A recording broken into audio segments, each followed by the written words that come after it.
हैन। अहिले यदि भगवान शिवजी अहिले यहाँ हुनु नेपालमा जन्मिनु भएको थियो भने नि अस्ति जेल हालिसक्थे। के विषयमा हाल्थे थाहा छ? यिनीहरूले नराम्रै आरोप लाउँथे, गाँजा भाङको आरोप लाउँथे। हो नि, डबल बिहाको मुद्दा लगाइदिन्थे, सती र पार्वतीलाई बिहा गरौँ भनेर। हो, कृष्ण थियो भने बहुबिहाको मुद्दा अस्ति लागिसक्थ्यो।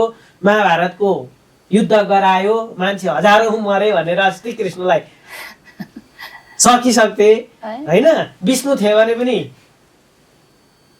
मोहिनी भगवान शिवजीलाई मोहित बनाउनलाई मोहिनी अवतार धारण गरेको हो नि हैन।